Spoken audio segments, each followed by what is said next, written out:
Salam sejahtera bagi kita semua. Jadi kami dari kelompok 1 Psikologi Kognitif ingin mempresentasikan mengenai sensasi, persepsi, dan pengenalan objek. Kelompok kami beranggotakan 3 orang. Yang pertama ialah Kak Belinaya, yang kedua adalah saya sendiri yaitu Angela Valencia, dan yang ketiga adalah Raisa Putri Handriani. Selamat menyaksikan. Baiklah, perkenalkan sebelumnya saya Raisa Putri. Di sini saya akan menjelaskan mengenai sensasi dan persepsi. Yang pertama yaitu definisi persepsi. Persepsi merupakan proses mental atau tanggapan dari seseorang dalam menginterpretasikan suatu hal yang diterima dari panca indera. Nah, proses ini melibatkan sistem syaraf yang menerima sinyal-sinyal dari panca indera karena adanya stimulus yang diberikan. Kemudian, definisi sensasi. Menurut Waldman, sensasi adalah penguraian verbal, simbolis, maupun konsep yang memiliki kaitan terhadap indera manusia. Jadi, stimulus yang diterima oleh panca indera manusia akan diubah menjadi impuls-impuls saraf yang di dalamnya terdapat informasi-informasi yang dapat diterima dan diterjemahkan oleh otak.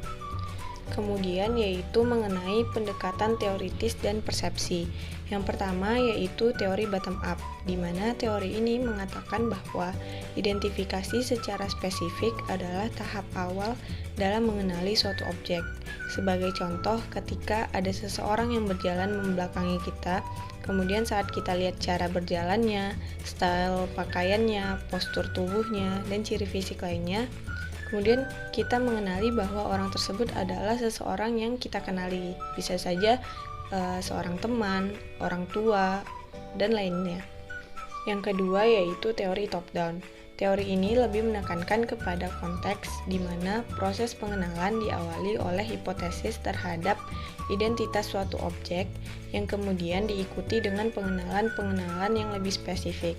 Sebagai contoh, ketika kita ingin mendengarkan lagu, kemudian kita tahu judul dari lagu tersebut.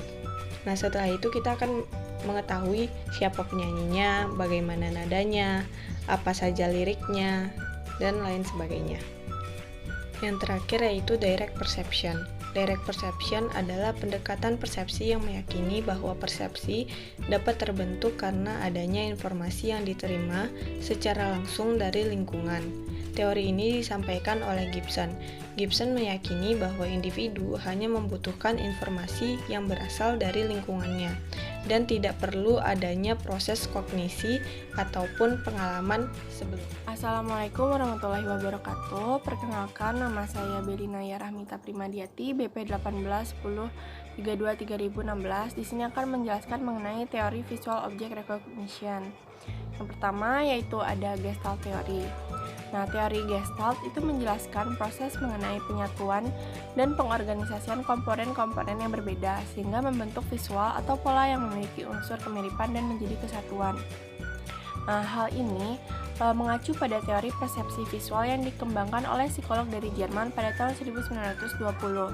Menurut pendapat psikolog Gestalt, organisasi pola melibatkan kerjasama seluruh stimuli dalam menghasilkan sebuah pesan yang melampaui gabungan seluruh sensasi. Beberapa hukum Gestalt meliputi yang pertama ada hukum keterdekatan atau law of proximity. Jadi sebuah bentuk yang sama dengan posisi berjauhan akan terlihat terpancar dan tidak memiliki hierarki. Namun setelah didekatkan, bentuk-bentuk tersebut akan terlihat menjadi satu kesatuan.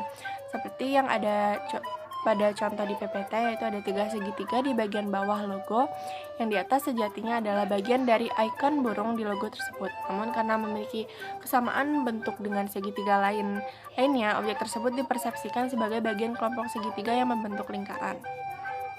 Lalu yang kedua yaitu ada hukum kesamaan atau law of similarity. Jadi kesamaan itu terjadi karena benda terlihat mirip satu sama lain. Orang sering menganggap mereka sebagai kelompok atau pola. Seperti yang ada di contoh, yaitu lingkaran-lingkaran di atas itu dipersepsikan sebagai suatu kelompok karena polanya berkesinambungan, walaupun sebenarnya objek-objek tersebut terpisah satu sama lain. Lalu yang ketiga yaitu ada hukum penutupan atau law of closure. Jadi penutupan bentuk terjadi karena ketika sebuah benda tidak lengkap atau terdapat bidang negatif dan kosong, namun bentuk tersebut masih terlihat seperti satu kesatuan dan memiliki bayangan visual yang sama dengan objek yang sebenarnya. Seperti yang dicontoh itu, kita dapat mengenali bahwa itu adalah icon pada logo WWF, yaitu seekor panda. Padahal gambar tersebut tidaklah lengkap atau belum tertutupi sepenuhnya. Lalu yang keempat itu ada hukum simetri atau law of symmetry. Yang kelima ada hukum kontinuitas atau law of continuity. Nah, jadi itu law of continuity itu terjadi karena penglihatan menjadi bergerak mengikuti arah suatu objek dan melanjutkan ke objek yang lainnya. Seperti yang ada di contoh itu logo Unilever. Itu objek-objeknya itu dipersepsikan sebagai sebuah kelompok, yaitu menjadi huruf U, itu karena memiliki kedekatan posisi satu sama lainnya. Lalu yang terakhir ada hukum nasib bersama atau law of common fate. Lalu yang berikutnya ada template matching theory. Jadi teori ini mempelajari tentang cara kerja otak mengenali pola dan objek, disebut dengan teori pencocokan template. Nah, teori ini itu menjelaskan bahwa pengenalan objek itu terjadi ketika representasi internal stimuli tersebut atau gambaran stimuli yang tersimpan dalam memori pengamat itu sama persis dengan stimuli yang diindera sistem sensorik. Lalu teori ini memiliki kelebihan dan kelemahan. Kelebihannya yaitu supaya manusia dapat mengenali suatu bentuk, huruf, atau suatu wujud visual, dan otak itu perlu menemukan memori tentang objek pembanding dalam memori jangka panjangnya. Lalu untuk kelemahannya itu, suatu interpretasi dari teori pencocokan template akan menghadapi kesulitan. Dan juga teori template menunjukkan bahwa kita telah menyimpan banyak sekali set template dalam pikiran kita. Template sendiri itu merupakan model yang sangat detail untuk pola yang mungkin individu kenali. Individu mengenali pola dengan membandingkannya dengan kumpulan template individu. Lalu individu kemudian memilih template yang tepat yang sangat cocok dengan apa yang individu amati. Lalu individu melihat contoh pencocokan template dalam kehidupan sehari-harinya. Contohnya itu seperti sidik jari itu dicocokkan dengan cara fingerprint misalnya. Dan juga mesin dengan cepat itu akan memproses angka yang dicetak pada pemeriksaan dengan membandingkannya dengan template. Lalu semakin banyak produk dari semua jenis identifikasi itu menggunakan barcode. Lalu mereka dapat dipindai dan diidentifikasi oleh komputer pada saat pembelian. Lalu pemain catur yang memiliki pengetahuan tentang banyak permainan menggunakan strategi pencocokan sejalan dengan teori template untuk mengingat permainan yang sebelumnya. Lalu teori pencocokan template juga termasuk dalam kelompok teori berbasis potongan yang menyarankan bahwa keahlian dicapai dengan memperoleh potongan pengetahuan dalam memori jangka panjang yang nantinya dapat diakses untuk pengenalan cepat. Nah, studi dengan pemain catur itu telah menunjukkan bahwa lobus temporal memang diaktifkan ketika pemain mengakses potongan yang disimpan dalam memori jangka panjang mereka. Lalu yang berikutnya itu ada fitur analisis teori. Nah, ini merupakan sebuah pendekatan terhadap problem bagaimana individu menyaring informasi dari stimuli rumit yang akhirnya disebut dengan analisis fitur. Nah, teori ini mengatakan bahwa pengenalan objek merupakan pemrosesan informasi tingkat tinggi yang didahului oleh pengidentifikasian stimuli kompleks yang masuk ke retina sesuai dengan fitur-fitur yang lebih sederhana. Nah, dua aliran utama penelitian neurologis dan behavioral telah mendukung hipotesis analisis fitural ini. Teori ini juga menyatakan bahwa pengenalan objek merupakan pemrosesan informasi tingkat tinggi yang didahului oleh pengidentifikasian stimuli kompleks yang masuk ke retina yang sesuai dengan fitur-fitur yang lebih sederhana. Lalu fitur analisis teori juga mengemukakan pendekatan yang relatif fleksibel, di mana stimulus visual terdiri dari sejumlah kecil karakteristik atau komponen. Nah, setiap ciri visual tersebut disebut dengan ciri khas. Contohnya ciri khas ketika kita membuat huruf R itu kan meliputi komponen lengkung, garis vertikal, dan garis diagonal. Nah, fitur analisis teori ini mengemukakan bahwa ciri khas untuk setiap huruf alfabet itu tetap konstan, baik surat itu ditulis tangan, dicetak, atau diketik. Nah, model-model ini juga dapat menjelaskan bagaimana seseorang memandang berbagai macam pola dua dimensi, seperti gambar dalam lukisan, desain pada kain, dan ilustrasi dalam buku. Namun, sebagian besar penelitian tentang topik ini berfokus pada kemampuan kita untuk mengenali huruf dan angka. Fitur analisis teori dengan penelitian psikologi, contohnya itu adalah penelitian psikologi oleh Eleanor Gibson yang menunjukkan bahwa orang memerlukan waktu yang relatif lama untuk memutuskan apakah satu huruf itu berbeda dengan huruf kedua ketika kedua huruf tersebut memiliki banyak ciri kritis. Lalu yang berikutnya itu ada the recognition by components theory. Nah, teori ini mengasumsikan bahwa membentuk template yang spesifik atau bahkan membentuk fitur berbagai ragam pola itu harus diidentifikasi. Nah, jadi individu itu nanti akan menyampaikan sejumlah pola abstraksi dalam memori. Nah, pencocokan prototype merupakan alternatif teori yang dapat menjelaskan mengenai pengenalan objek. Teori ini menjelaskan bahwa manusia itu menyimpan sejumlah jenis pola abstraksi dalam memori, dan abstraksi tersebut berperan sebagai prototipenya. Prototipe diartikan sebagai suatu representasi puncak dari sebuah pola yang bersangkutan. Prototipe juga berarti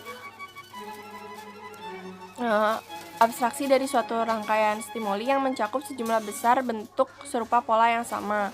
Lalu teori pengenalan oleh komponen juga menjelaskan kemampuan kita untuk memahami objek 3 dimensi dengan bantuan bentuk geometris sederhana. Irving Biderman dan rekannya telah mengembangkan teori untuk menjelaskan bagaimana manusia mengenali bentuk 3 dimensi. Asumsi dasar dari teori ini adalah bahwa pandangan tertentu dari suatu objek dapat direpresentasikan sebagai susunan bentuk 3 dimensi sederhana, sama seperti huruf-huruf dalam alfabet dapat digabungkan menjadi kata-kata. Ya, lalu Biderman dan rekan-rekannya juga telah melakukan penelitian fMRI dengan manusia, dan mereka juga mencatat respon saraf pada monyet yang dibius. Lalu penelitian permodelan komputer menunjukkan bahwa anak-anak mungkin pada awalnya mewakili setiap objek sebagai objek lengkap yang tidak terdiferensiasi. Lalu sebaliknya, anak-anak yang lebih tua dan orang dewasa dapat merepresentasikan suatu objek sebagai kumpulan bentuk. Namun teori ini memerlukan modifikasi yang penting karena orang mengenali objek lebih cepat ketika objek tersebut dilihat dari sudut pandang standar daripada sudut pandang yang jauh berbeda. Baiklah, cukup sekian materi yang dapat saya jelaskan. Wassalamualaikum warahmatullahi wabarakatuh. Pattern recognition. Pattern recognition atau pengenalan pola merupakan proses manusia dalam mengidentifikasi atau menelaah stimuli penginderaan yang kompleks. Maksudnya stimuli penginderaan yang kompleks ini yang kita bisa lihat tuh seperti objek atau gambar yang kita lihat. Nah, itu namanya kita sebut dengan stimuli. Nah, ada beberapa teori of pattern recognition. Yang pertama, template matching theory. Nah, namanya template. Template matching theory ini berarti kita mengenal pola dari template yang ada dalam memori kita. Nah, pada saat kita melihat objek, kita akan mencocokkan gambar objek tersebut dengan template yang ada di memori. Tapi syaratnya template dengan gambar objek itu tersebut harus mirip sama persis, baru bisa kita kenal objeknya. Nah, teori yang kedua adalah prototype theory. Prototype theory ini sama seperti template theory, cuma bedanya dia pakai prototype bukan pakai template. Bedanya prototype dengan template ini kan, kalau template tadi harus mirip, betul-betul mirip baru bisa di recognize. Kalau prototype ini nggak perlu mirip banget. Yang penting dia ada bentuk yang khusus gitu, bentuk mainnya dia udah bisa dikenal. Nah, descriptive features theory ini dia biasa digunakan untuk pengenalan huruf atau angka. Jadi kita tuh mengenal polanya tuh dari karakteristik masing-masing huruf dan angka. Selanjutnya adalah proses pengenalan pola. Terdapat 2 proses pengenalan pola, yaitu yang pertama bottom up processing sama top down processing. Bottom up processing ini dia prosesnya yang berawal dari datangnya stimuli. Sedangkan top down itu dia dari pengalaman kita sebelumnya. Jadi itu dari memori kita baru bisa mengenal pola-pola. Kalau bottom up berarti kita melihat objeknya dulu, berarti stimuli datang dulu. Kalau top down berarti kita mengingat kembali yang ada dalam memori, baru kita bisa mengenal pola. Gitu.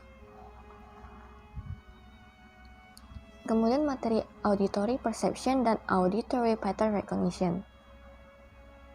Nah, terdapat 4 karakteristik penting dalam speech perception, yaitu yang pertama, para pendengar mampu membatasi kata yang didengar walaupun tidak diberikan jeda keheningan. Maksudnya ini, kita saat mendengarkan orang berbicara, kita dapat membagi-bagi apa yang mereka bicarakan. Walaupun mereka bicaranya tuh nge-rap gitu, misalnya saya baru bangun tidur kemudian saya makan pisang. Nah, kita bisa bagi, kalau dia tuh bangun tidur, baru dia makan pisang. Nah, gitu maksudnya. Kemudian karakteristik kedua, para pengucap dapat mengucapkan berbagai variasi fonem. Nah, fonem itu artinya unit dasar bahasa lisan yang dapat membedakan arti. Jadi kita itu saat berbicara kita bisa menyebutkan berbagai macam fonem. Misalnya kita berbicara, kita bilang saya senang, kemudian saya sedih, kemudian saya ingin makan. Nah, itu fonemnya beda-beda, beraneka macam juga artinya.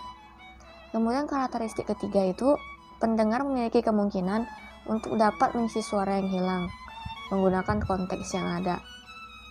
Nah, jadi kita tuh sebagai pendengar itu kita bisa menebak apa sih kira-kira suara yang hilang berdasarkan pengalaman-pengalaman atau gimana bilangnya ya, kayak misalnya di otak kita tuh udah ada kayak kalimat yang mirip gitu dengan kalimat yang pernah kita dengar. Jadi kemungkinan kita bisa mengisi suara yang hilang. Contohnya misalnya kita dengar lagu lagu Indonesia Raya, kan Indonesia tanah airku. Misalnya kita cuma dengar Indonesia bla bla bla bla, itu abstrak, tapi kita tahu di memori kita tuh kalau lagu Indonesia Raya tuh liriknya Indonesia tanah airku. Jadi kita bisa ngisi yang kosong itu tanah airku. Nah, kemudian karakteristik keempat, itu para pendengar dapat menafsirkan suara dengan melihat isyarat visual mulut sang pengucap. Nah, ini contohnya kita tahu misalnya kita lagi berbicara, ya misalnya Zoom lah, misalnya kita lagi ngomong, terus orang yang dengar kita ini nggak dengar suara kita tapi bisa menafsirkan suara dari gaya mulut kita ngomong ini gitu. Nah, kemudian terdapat dua pendekatan teori recognition, yaitu yang pertama spatial mechanism sama general mechanism. Bedanya spatial mechanism sama general mechanism ini, kalau spatial mechanism ini dia beranggapan bahwa kita dalam speech perception ini menggunakan ada sistem di otak yang membantu kita untuk mengenal speech perception ini, bisa mendengar kira-kira nih arti bicaranya apa gitu. Kalau general mechanism ini dia lebih ke sistem saraf.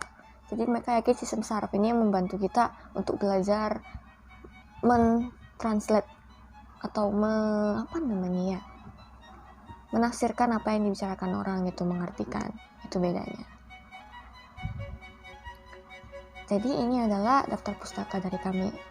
Sekian presentasi kami. Mohon maaf jika ada salah kata. Semoga presentasi ini dapat bermanfaat bagi kita. Sekian dan terima kasih.